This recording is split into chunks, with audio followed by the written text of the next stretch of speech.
The Chris Johnston Show. Let's go! Your number one destination for a behind-the-scenes look at the game of hockey. Is this thing on? Here's NHL insider Chris Johnston and host Julian McKenzie. CJ, they did it. Team Canada, winners of the Four Nations Faceoff. Marner McDavid, the overtime winner. So many great performances to go through.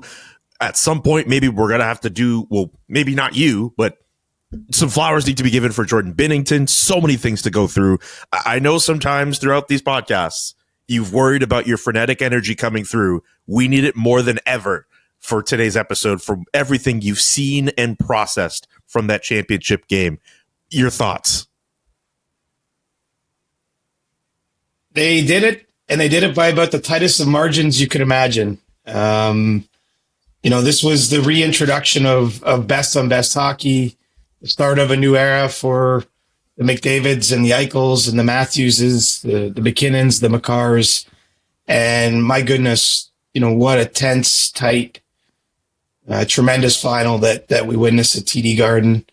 It was kind of interesting. My feeling around the hallways and the Canadian players afterwards is, I think that they understood how close this was, how a game like that could easily have fallen the other way. And whether it's those chances from Austin Matthews in overtime, Jack Hughes had a great one on the doorstep from the side of the net. Even in regulation, Canada went down 2-1, and it was a game where, the scoring opportunities were tough to come by. Mitch Marner made a couple massive plays, including finding Sam Bennett for that goal that ties it. And obviously, passing the puck past his Leafs teammate, Austin Matthews, to McDavid in the slot. I mean, this was absolutely everything you hope for when you learn that you're going to get, best on best or top tier international competition, whatever we call this, Four Nations. It was, mix of relief in there for the Canadian players. Obviously, they're expected to win. I think the U.S. is going to be even hungrier when we assemble 12 months from now in Milan for the Olympics. And, the real winner, honestly, was hockey in this event.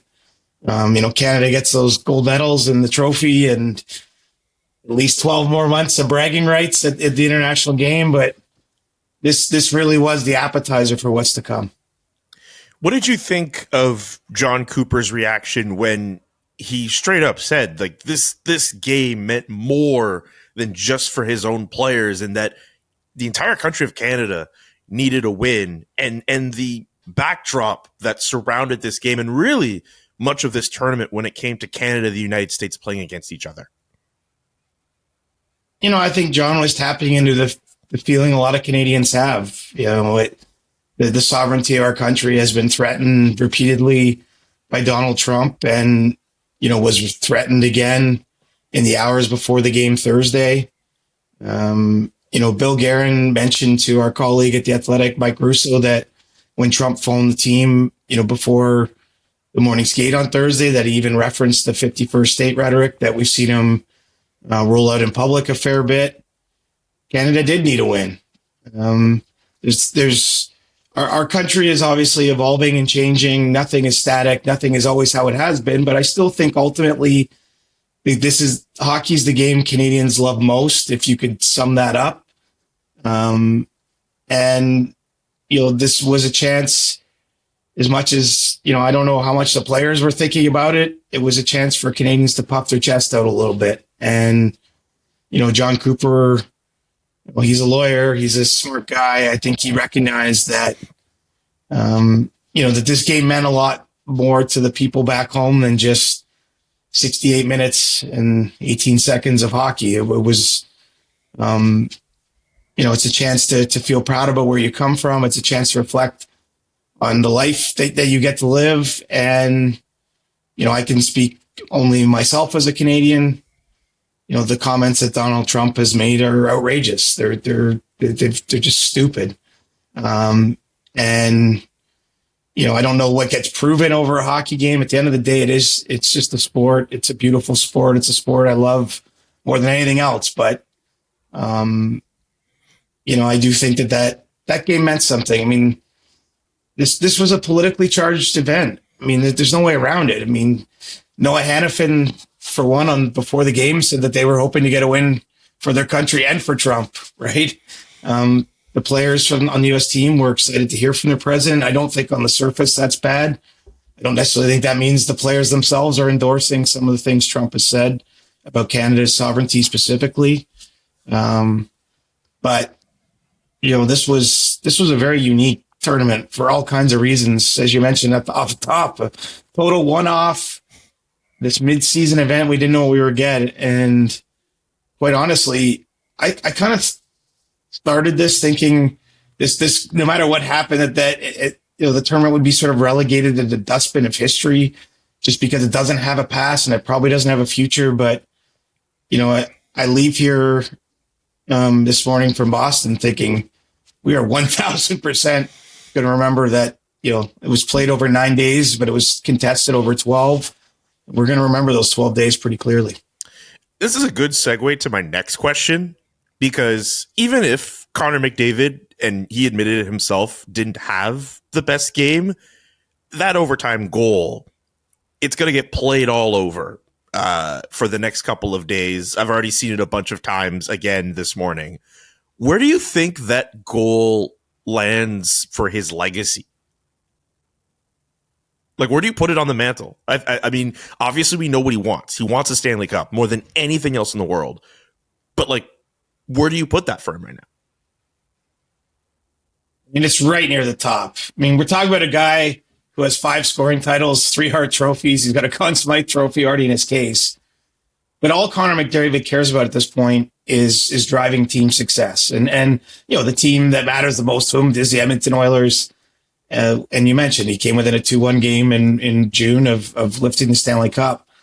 But to win something alongside his peers and his idol, Sidney Crosby, and to be the one that does it when he carries around so much pressure, so much expectation, every time he's in any moment under the spotlight in hockey. I mean, I think it's got to be right near the top for him. And I don't ultimately believe when he goes in the Hall of Fame one day that I don't think it's going to be the first thing mentioned.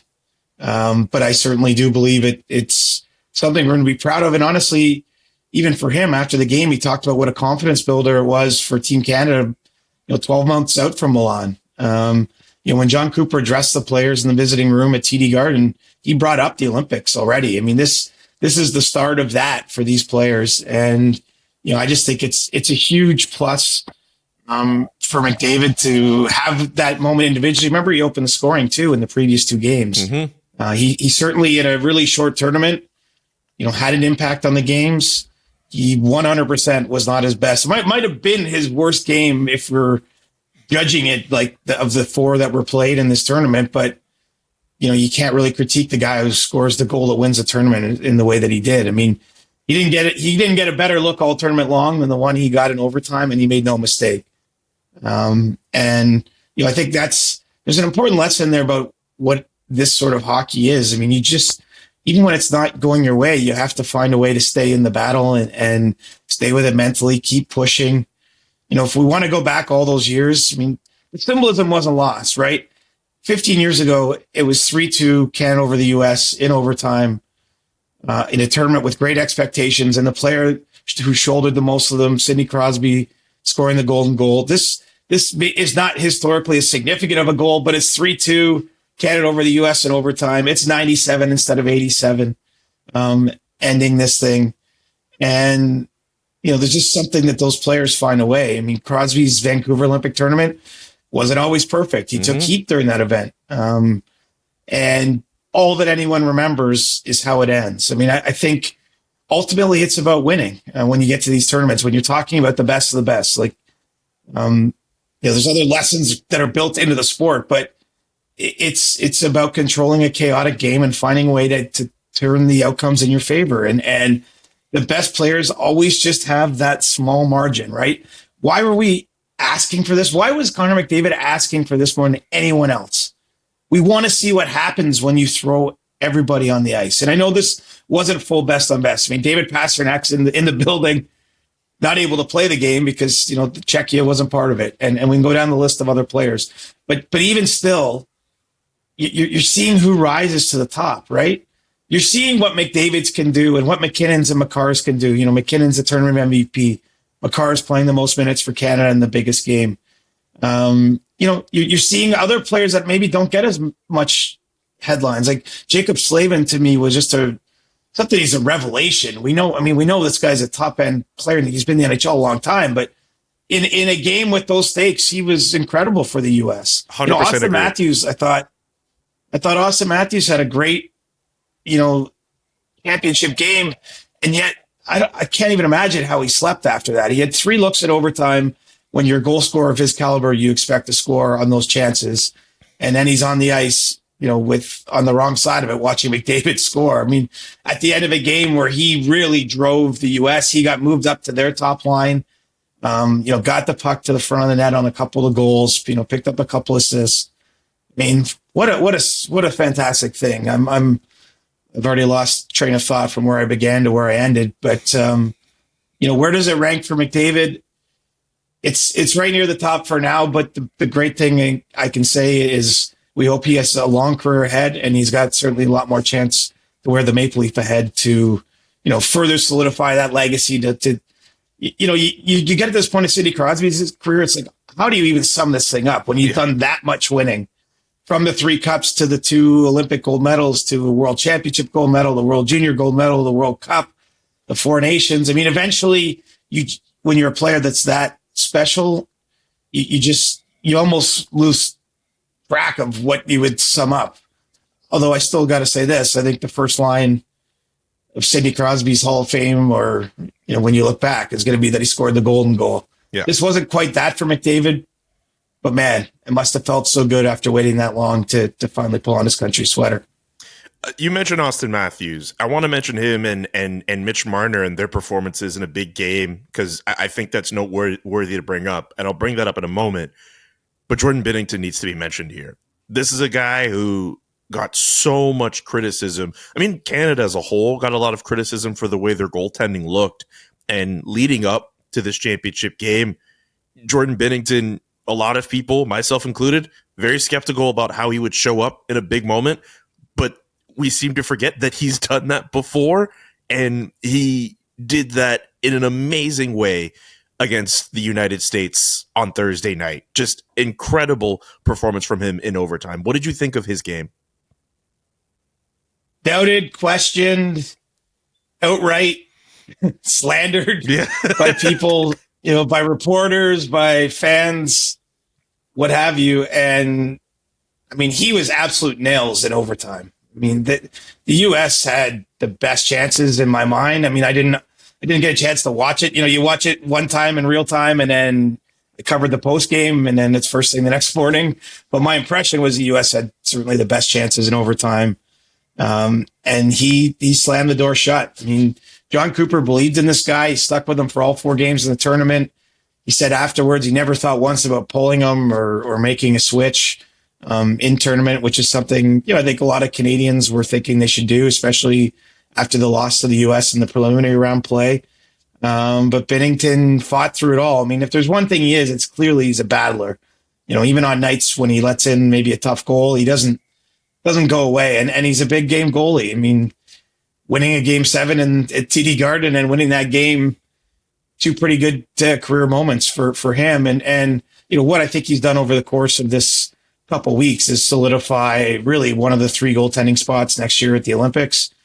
I do think the other 2 will be open based on performance between now and December or January, whenever that team is picked. Canada's going to have to look at the hot hands, look at some other players that weren't part of it here as goalies, see who's playing well. But I think because by virtue of that experience and the way he stared down, some of those grade A chances, I mean, I would think that Binnington will be there. And, Canada's goaltending crisis may have been a little overstated coming into this thing with the way he stood up. And it doesn't look as locked down. He's not Pete Carey Price, the way we saw Sochi and the World Cup. But at the end of the day, you're asking for a goalie to give you a chance to win. And each of the games in this tournament, he did that for Canada. I mean, even the game they lost to the U.S., didn't like the first goal in particular, but I still only allowed 2 that night. And I think I said to you earlier in the week, Canada's got to score 3 in order to win a game. And look what happened in the final. Mm-hmm. Man, at least one of my friends early Thursday morning texted me and said Jordan Binnington deserves to start for Canada at the Olympics this time next year. You're saying that he deserves to be on those three spots. Do you think he'll still end up starting? I mean, it seems like this tournament could prove to be a pretty good audition for him to start. Yeah, I mean, sitting here right now, I don't have any other name for you to start. Yeah. I don't have any better ideas. But I'm just, when I'm hedging my bets a little bit, it's just more looking ahead and understanding that there's a lot of runway and who knows what will happen in those 12 months. It's funny. I came back to my hotel last night and there was still some fans in the lobby and just had a little chat with them. They recognized me. And the one guy's like, okay, well, who's off Team Canada, the next Team Canada from now? And it's like, you can only guess, right? Like there will be a conversation about Brad Marchand, for example. He's 36 years old. There were times in this event where it was a little tough to watch him. Like he doesn't have the breakaway speed at this stage of his career. He had 3 surgeries last summer. There's all this stuff, but the decision isn't going to be made today, one way or another. I actually thought Brad had some moments in the gold medal game or in the championship game as well. So, I don't think the story is not scripted for him just yet, but what happens next October, November, December for him is going to be massive. I mean, Hockey Canada has a great affinity for the guy. They love him. When Cale Makar sat out the game on last Saturday, he was the one who got the A. It's not that Hockey Canada doesn't want him there. It's just recognizing that another 12 months from now, there's just no guarantees. And I think the same can be said for Binnington.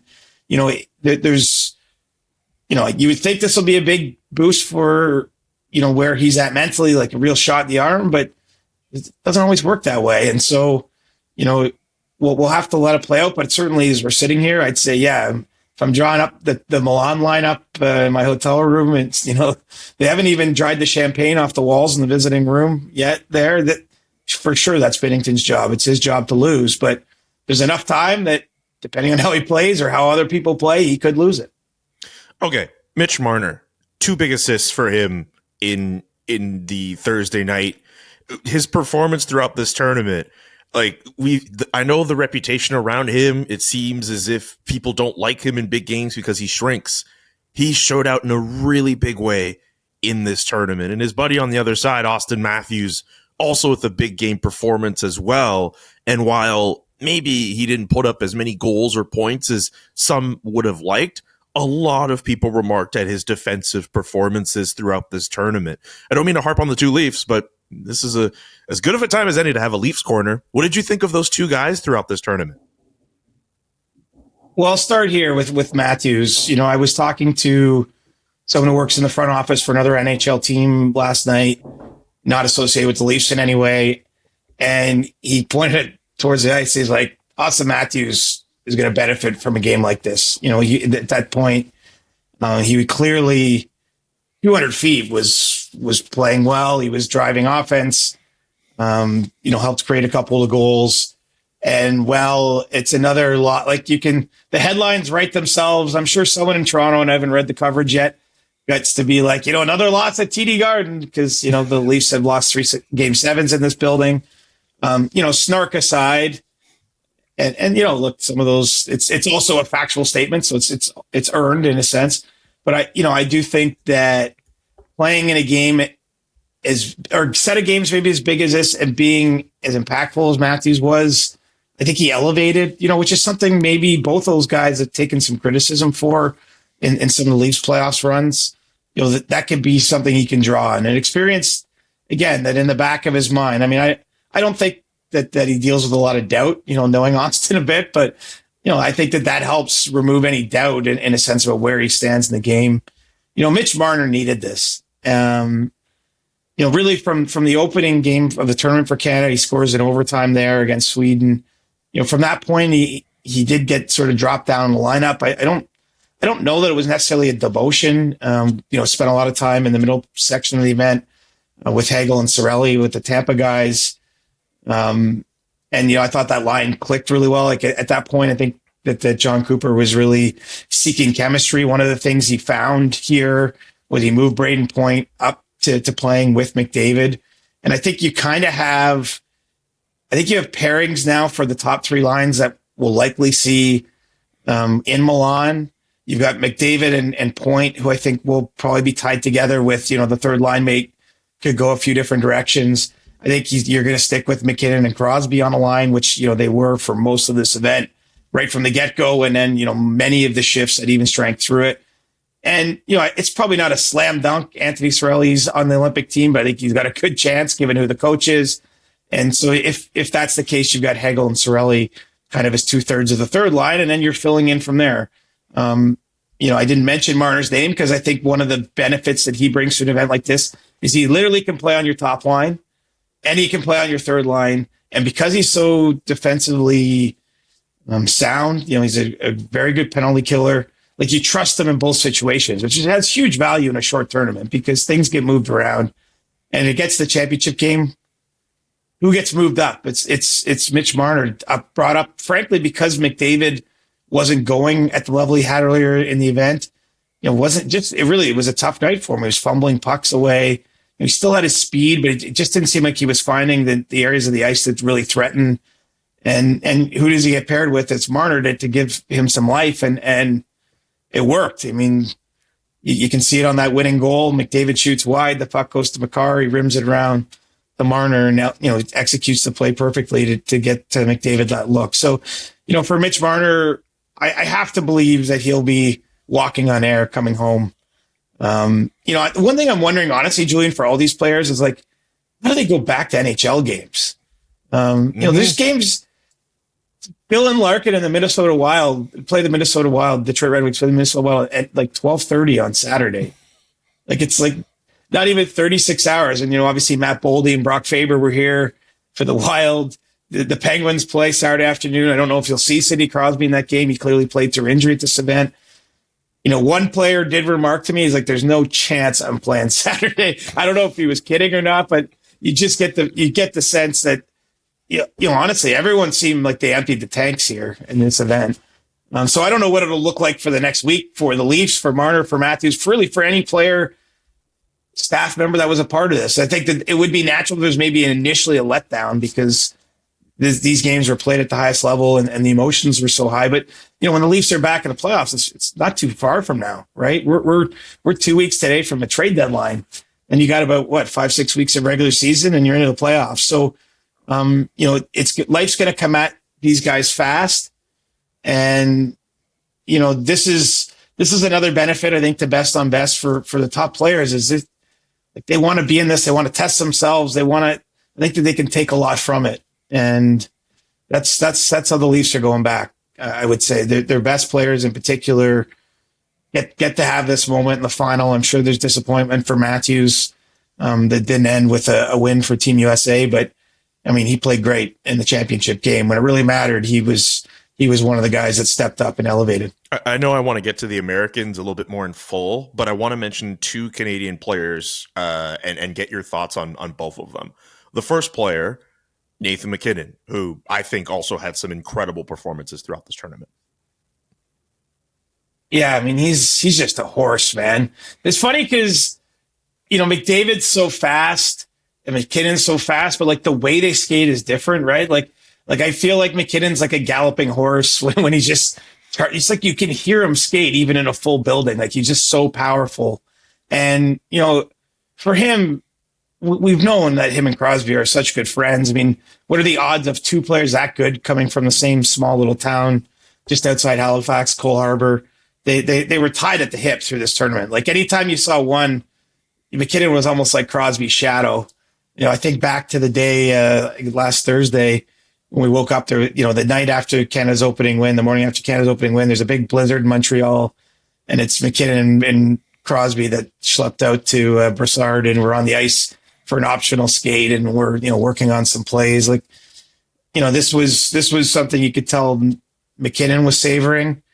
And so, yeah, he had a great tournament. I thought he was fully deserving of the MVP. I don't envy that it was the broadcasters that picked the MVP award in this tournament. I've done it quite often over the years with the Conn Smythe, where you vote actually when there's still time left on the clock. I can't imagine voting when there's time left on the clock and you've only seen 3 games in 50 minutes. You're not voting at the end of a playoff run the way you are with the Conn Smythe. Just all the permutations you have to work through. But, McKinnon scored 4 goals for Canada, scored some big goals in the event, scored in this game too, right? Mm-hmm. It was a seeing eye shot that opened the scoring for Canada. Canada scored the first goal in all 4 games of the tournament. And so I'm with you. McKinnon scored the very first one of the tournament on that power play early on in the game against Sweden. Feels like that game was played 100 years ago. It was at once both the quickest 9-day tournament I've ever covered, or maybe the longest. like the time space continuum has been broken for me here.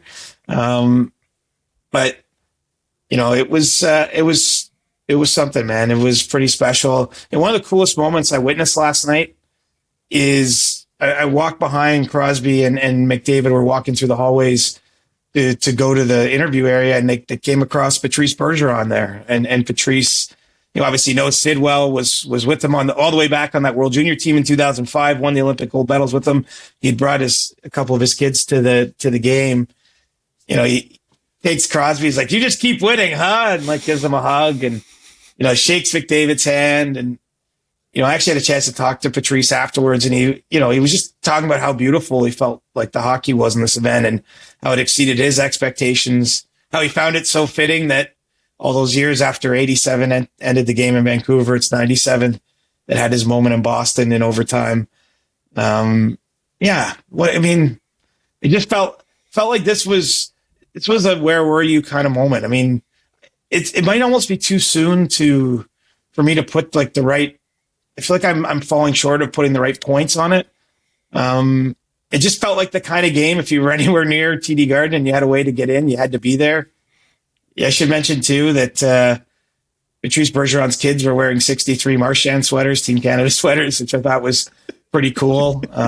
Showing up for his boy. It was pretty special, and those guys were celebrating pretty good too, walking the trophy around the hallway and scarfing down pizza. One player came out in the hallway and he's like, "Where's the gluten-free pizza?" So there's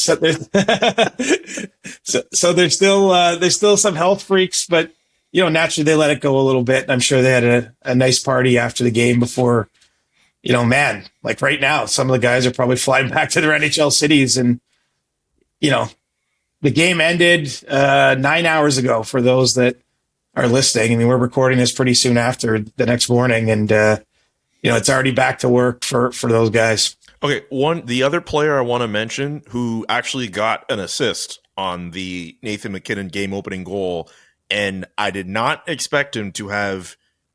He was not top of mind at all until this tournament began. Thomas Harley. What did you think of his performance? For a guy that wasn't on anyone's radar, I mean, obviously he was on management's radar, but he wasn't on the country's radar. For a guy who was on his way to Cabo and then gets called in to be an emergency standby. Initially, he's supposed to fly to Boston, even though Canada was in Montreal, then gets rerouted to Montreal. He told me he skated twice on his own during the break, which I think was a week-long break. I mean, obviously, like any NHL player, he was off work and he was taking that time to rest and relax. Gets thrown in the first American game. And I thought did really well given the circumstances and given the speed that it's played at, and he just tossed in there.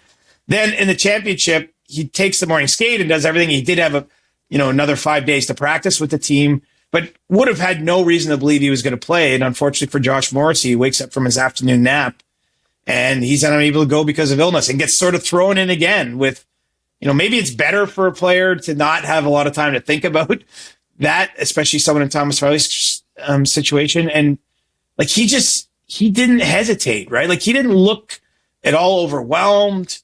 A couple times he jumps into the rush like effortlessly. Like he just the moment was not too big for him. And so, one of my takeaways, honestly, leaving the tournament is we got to be watching this guy a little more closely. I mean, I didn't see him on one shadow roster, on one projected roster.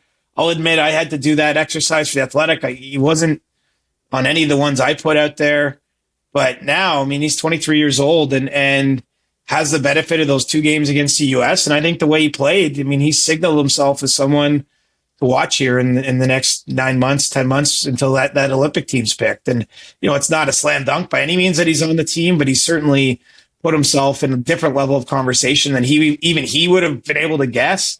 And he answered the call for his country. And those were tough games to be thrown into under the circumstances too. I mean, you remember the morning skate he took in Montreal last Saturday. He was hiding behind the door because he wasn't allowed to go out there with Canada at the time. I remember. And it was only because Cale Makar, who skated that morning, only because he couldn't go because he was feeling ill. And then Moritzy, the same circumstances. Good for Thomas Harley for seizing his moment, because there's a world where things go wrong when he's sort of tossed into the game, and then we're going like, oh, well, it wasn't fair to him, but also he looks a little overmatched out there. He did not. He looked the part. He looked like a Team Canada defenseman, and I think certainly deserves some credit for how he handled those minutes under a tough situation. Okay, a moment for the Americans. This is a team they probably have never looked as skilled and as talented in their history at the senior men's level. On home ice, the game, like the setting was there for them to win. They had already beaten Canada early on at this tournament. Guys like Brady Tkachuk and Matthew Tkachuk stepping up in big moments for them. We just mentioned Jacob Slavin. They have the best goaltender in the world in Connor Hellebuyck right now. Austin Matthews, we talked about his defensive game. We didn't even get into one of the crazier storylines this week where it looked like they were trying to find a way to get Quinn Hughes, arguably the best defenseman in the game right now, to play for them, despite the fact that he's been hurt. So much for the Americans going into this game, and they leave it short of winning the Four Nations tournament. Like, wow. I don't know if I have a proper question, but I would like to know your insight on how the Americans went about this tournament and them being just a goal short of winning it. Another letdown against Canada. Yeah, they did absolutely everything but win. Like, to me, the U.S. is still going to be the favorite heading into Milan. I just, with the positional depth they have, they're going to have fewer question marks than Canada. Really, the only question is they just have to find a way to answer, right? They just have to get the ball across the goal line. But they were so close here. Like, I don't have any criticism. It's just, they have to prove to themselves they can do it. And I do think that belief is there. I mean, so many of these guys have played at the World Juniors and the World Under 18s. And at that level, when you're watching Canada and the U.S. play every year, the U.S. is winning as much as Canada is at that level. I mean, the last 13 World Juniors, it's 5 goals for the U.S., 5 goals for Canada, and 3 for Finland. It's a jump ball or jump puck in the World Junior level for a pretty long stretch of time now. The U.S. just has to translate that. And sort of like I said with McDavid, you're just happy because he's going to get all these chances now to represent his country, to fill out his resume and his list of moments and all those sorts of things. I mean, the same can be said for the American players. And they acquitted themselves extremely well here. I'm all in on the Senators making the playoffs now, by the way. I mean, Brady Tkachuk was a bowling ball in these games. I mean, he was the emotional leader, in my opinion, of the American team. Really dragged them into the game. Like, the way he celebrated that goal he scored in the championship game, like, you could see what it meant to him in particular. And I think he draws players into the fight. And why I'm mentioning his club team, the Senators, is because we got to see him in the Stanley Cup playoffs. Like, this poor guy has been so supportive of his brother Matthew, but every year, like, he joked, he had a line earlier in this tournament where he's like, no one's watched more Stanley Cup playoff games than me, because he travels around watching his brother on back-to-back runs to the final, but hasn't had a chance to play one. When he does, it'll be very special for Senators fans, but I'm just fascinated what he could do and even what he brings out of a tournament like this. Jack Eichel, I thought, looked really good in this event. No surprise. I mean, he's one of the players that has a Stanley Cup, like Matthew Tkachuk, on his resume already, one of the few American players. Dylan Larkin was a bit of a revelation for me. I think Dylan was among the best American players, and probably not a guy that was too top of mind when we entered this tournament. I mean, Jake Gensel, I mean, dude's my height and much skinnier, and yet doesn't back down from anything. Like, just, he scored so often big goals in the playoffs. We've seen that in Pittsburgh, and they're hoping that the same now that he's down in Tampa playing with the Lightning. But he was eye-opening. I mean, all kinds of guys. Faber has moments, youngest player on the U.S. team. This is just going to be a talented U.S. group every one of these next international events, but they got to win it. Like you can play the clips of Miracle on the scoreboard as they did at TD Garden. You can tip your cap to the 1996 World Cup team that beat Canada, but that World Cup win is really the only true best on best win by an American team. Obviously winning the 1980 Olympics gold medal was special just because it was college kids against Russian professionals. It was a kind of against all odds. It's a great story, but they have to.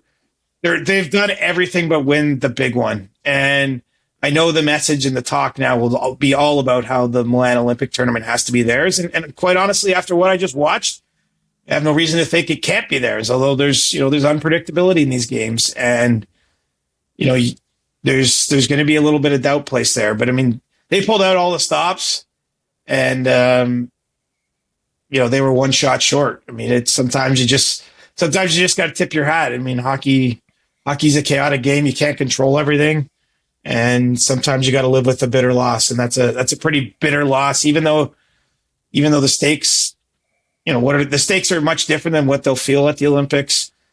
Man, they energized their country. They energized a city here in Boston. They had the chance at that moment in their hands, and it's going to be in the back of their minds now for the next 12 months. Small thing before I get to my next question. If I'm an Ottawa Senators fan, seeing Brady Tkachuk ball out in big moments, you feel very encouraged by that. Also, Jake Sanderson scored, stepping up in a moment where he's the extra defenseman and he's a goal scorer in this game. If I'm an Ottawa Senators fan, I'm pretty ecstatic about the fact that big pieces of your core showed out in a big game against their border rival. Just wanted that mentioned. A very brief Sens corner for the Sens fans. Well, my nephew Henry's a Sens fan, and at the second intermission in the family chat, he noted that it was Canada 2, Senators 2. So he was pretty excited to see Brady Tkachuk and Jake Sanderson score if Canada was going to let up some goals in the game, and he should be excited. Now they got to go get in the playoffs. I mean, as I said, I don't know how any players are going to emotionally that were part of this, like move on to the slate of games that starts Saturday, and there's only so much usually in the tank, and I feel like these guys emptied the tank, so we're probably going to get it's just going to be weird for a little while, but thank goodness we got the chance to watch these games. I'll take weird games after it in exchange for what we just got over the last week and a bit here. 100%. And I know they'll come back in April when it comes time for the Stanley Cup playoffs. Last question for you.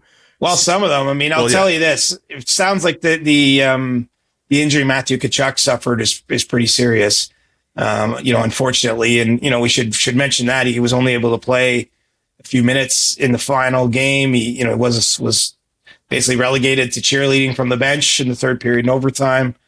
And, there are going to be ramifications for NHL teams coming out of this. The Boston Bruins, unfortunately, lose Charlie McAvoy for a period of time, which is potentially a huge blow to them trying to get in the playoffs here. I mean, nice moment where he's shown on the scoreboard in the TD Garden. He read out the starting lineup after suffering that shoulder injury and then, fighting, basically having some kind of infection come along there. But, I'll be curious how many players don't play their first or more games back. And in the case, unfortunately, of McAvoy and Matthew Tkachuk, it sounds like you're looking at some pretty long-term absences for them when we get back to the NHL season here.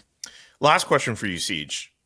I know your career to this point, covering all of these big tournaments, you've been at the Olympics. Where does this assignment rank for you? I mean, I feel like on a personal level, it's exactly what I needed. In this moment, I think it's what hockey needed. I think it's what these players unquestionably needed. I just have a feeling and a sense of gratitude for getting to be a part of it. And I just think it's so cool that the players, they got their moment, right? Like they wanted this so badly. And this is why, because that was freaking awesome. Like all 7 games had great moments. I mean, even, it ended up being a one-sided score in the US Finland game, but it was 2-1 at the second intermission. Like I saw Bill Guerin, the USGM, in the press lounge there in Montreal. It looked like he needed an oxygen tank at that moment. You know what I mean? Like even it just, Canada was dominating Finland, and Finland scores 2 goals, 6-on-5, and it's 4-3 all of a sudden, and everybody's tense. Like this tournament was so special. And so, I'm not very good at ranking things. Like I can't even rank food groups or chocolate bars or, all the goofy things we've done over the years. But like this has re-energized me, and I don't know, like I can't explain the feeling in my heart, but like I just feel so grateful. I mean, it was awesome. Like there's a point last night, I kind of just hung out in the hallways and I just tried to watch everything I could watch. I'm really lucky to do what I do. And yes, a few of the players came by and just had some word, like I think everyone was still buzzing, right?